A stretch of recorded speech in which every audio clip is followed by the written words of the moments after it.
বিশাল সুমি লুণ্ঠন কাণ্ড সন্দৰ্ভত ইউটিউবাৰলৈ এবাৰ আৰক্ষীয়ে জাননী প্ৰেৰণ কৰিছে। ইউটিউবাৰ চক্ৰপাণী পৰাশৰলৈ জাননী প্ৰেৰণ কৰিছে ডিব্ৰুগড় আৰক্ষীয়ে। আজি বিয়লি 4 বজাত ডিব্ৰুগড় থানাত হাজিৰ হ'ব লাগিব চক্ৰপাণী পৰাশৰ।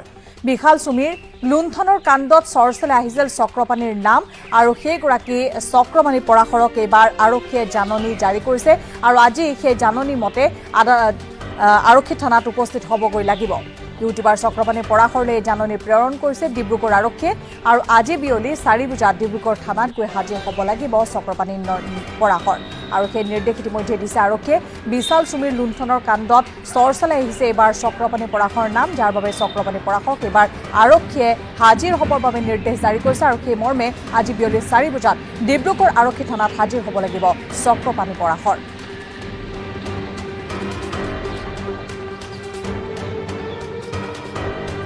বিশাল সুমি ইতিমধ্যে যেহেতু আৰক্ষীৰ জিম্মাত আছে আৰু ইতিমধ্যে জেৰা চলাই আছে, কাৰণ শেহতীয়াভাৱে সুমি আৰু বিশাল সন্দৰ্ভত নতুনকৈ এক গোচৰ ৰুজু কৰা হৈছিল আৰু সেই গোচৰৰ ভিত্তিত যেহেতু পুনৰবাৰ আৰক্ষীয়ে জিম্মাত লৈছিল বিশাল আৰু সুমিক আৰু বিশাল সুমি তাৰ্কিকক জেৰা চলাই থকাৰ সময়ছোৱাতে এই ঘটনা সন্দৰ্ভত এইবাৰ নাম সাঙুৰ খাই পৰিছে এগৰাকী ইউটিউবাৰৰ নাম, তেওঁ হৈছে চক্ৰপাণী পৰাশৰ আৰু সেইবাবে চক্ৰপাণী পৰাশৰলৈ এইবাৰ ডিব্ৰুগড় আৰক্ষীয়ে জাননী প্ৰেৰণ কৰিছে আৰু সেই জাননী মৰ্মে আজি ডিব্ৰুগড় আৰক্ষীৰ থানাত আহি উপস্থিত থাকিব লাগিব চক্ৰপাণী পৰাশৰ। বিয়লি 4 বজাত হাজিৰ হ'বৰ বাবে নিৰ্দেশ জাৰি কৰিছে চক্ৰপাণী পৰাশৰক আৰু বিয়লি 4 বজাত ডিব্ৰুগড় থানাত হাজিৰ হ'ব লাগিব চক্ৰপাণী পৰাশৰ। অৱশ্যে সেই সন্দৰ্ভত চাগে জেৰা কৰিব আৰক্ষীয়ে, ডিব্ৰুগড় আৰক্ষীয়ে চক্ৰপাণী পৰাশৰক আৰু সেইবাবে ইতিমধ্যে জাননী প্ৰেৰণ কৰা হৈছে চক্ৰপাণী পৰাশৰলৈ। বিশাল সুমিৰ লুণ্ঠনৰ যি ঘটনা, সেই ঘটনাই সমগ্ৰ ৰাজ্যত যিহেতু চাঞ্চল্যৰ সৃষ্টি কৰিছিল, প্ৰতিক্ৰিয়া অব্যাহত আছে। তাৰ মাজত এইবাৰ সেই লুণ্ঠনৰ ঘটনা সন্দৰ্ভত যিহেতু এইবাৰ ইউটিউবাৰগৰাকীৰ নাম সাঙুৰ খাই পৰিছে আৰু সেই সন্দৰ্ভত এইবাৰ আৰক্ষীয়ে ডিব্ৰুগড় আৰক্ষীয়ে জেৰা চলাব চক্ৰপাণী পৰাশৰক আৰু ইতিমধ্যে